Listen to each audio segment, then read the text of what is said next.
Hello everyone, এই ভিডিওতে আমি আপনাদেরকে দেখাবো কিভাবে বিকাশ এবং নগদের মাধ্যমে কোয়াটেক্সে ডলার ডিপোজিট করবেন। তাহলে আর কথা না বাড়িয়ে চলুন মূল ভিডিওটি শুরু করা যাক। শুরুতেই আপনি চলে আসবেন আপনার মোবাইলের কোয়াটেক্সে। আসার পর এখানে দেখবেন ডিপোজিট নামে একটি অপশন আছে, এই অপশনটিতে একটি ক্লিক করবেন এবং পরবর্তীতে এই ধরনের ইন্টারফেস চলে আসলে এখান থেকে একটু স্ক্রল করবেন।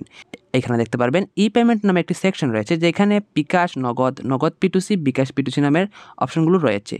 তো আমি এখান থেকে প্রথমে বিকাশ অপশনে ক্লিক করছি। আপনি যদি নগদের মাধ্যমে ডিপোজিট করতে চান সেক্ষেত্রে নগদ অপশনে ক্লিক করবেন। বিকাশ এবং নগদের ডিপোজিট করার সিস্টেম একদম সেম। তারপর এ ধরনের একটি ইন্টারফেস চলে আসলে এখানে দেখতে পাচ্ছেন মিনিমাম অ্যামাউন্ট $10 এবং ম্যাক্স অ্যামাউন্ট $238। অর্থাৎ কোয়াটেক্সে আপনি বিকাশের মাধ্যমে সর্বনিম্ন $10 থেকে সর্বোচ্চ $238 পর্যন্ত ডিপোজিট করতে পারবেন। এর কম বা বেশি পারবেন না। এবারে আমরা একটু স্ক্রল করলাম, এখান থেকে স্ক্রল করার পর দেখতে পাচ্ছেন দ্য অ্যামাউন্ট। এখানে আপনি কত ডলার ডিপোজিট করবেন সেই অ্যামাউন্টটা দিবেন। অ্যামাউন্টটা দেওয়ার পর নিচে একটু স্ক্রল করবেন এবং এখান থেকে ফার্স্ট নেম রয়েছে, এখানে আপনি আপনার নামের প্রথম অংশটা দিয়ে দিবেন এবং রয়েছে লাস্ট নেম, এখানে আপনি আপনার নামের দ্বিতীয় অংশটা দিবেন।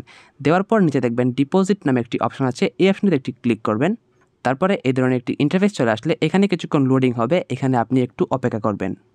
পরবর্তীতে দেখতে পারবেন আপনাদেরকে এই ধরনের একটি ইন্টারফেসে নিয়ে আসা হবে এবং এখানে রয়েছে open the bKash app, send money with the following details. অর্থাৎ এখানে বলা হচ্ছে বিকাশ অ্যাপ ওপেন করে এই ডিটেলসগুলোর মাধ্যমে তাদের কাছে টাকাটা সেন্ড করতে। তো এখানে দেখতে পাচ্ছেন এখানে রয়েছে এজেন্ট নাম্বার এবং তার পাশে কিন্তু একটি কপি আইকন আছে। আমি যদি এই কপি আইকনে ক্লিক করি তাহলে কিন্তু এজেন্ট নাম্বারটি কপি হয়ে গিয়েছে এবং নিচে কিন্তু অ্যামাউন্ট রয়েছে। এখানে আপনি কত টাকা বিকাশের মাধ্যমে পাঠাবেন সেই অ্যামাউন্টটা অবশ্যই দেখে নেবেন। এখানে আমাকে বলা হচ্ছে 1304 টাকা। তো আমি এই অ্যামাউন্টটাকে দেখে নিলাম। এখন আমি আমার মোবাইলের বিকাশ অ্যাপটি ওপেন করছি।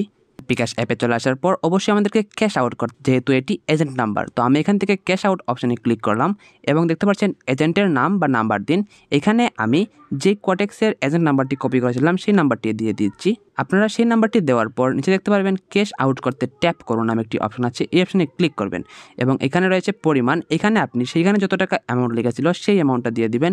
তো আমার লেখা ছিল 1304 টাকা, তো আমি এখানে 1304 টাকা দিয়ে দিলাম এবং নিচে দেখতে পাচ্ছেন এগেজের নামে একটি অপশন আছে, এই অপশনে ক্লিক করার পর এবং আপনার বিকাশ থেকে কিন্তু এটা ক্যাশ আউট হয়ে যাবে।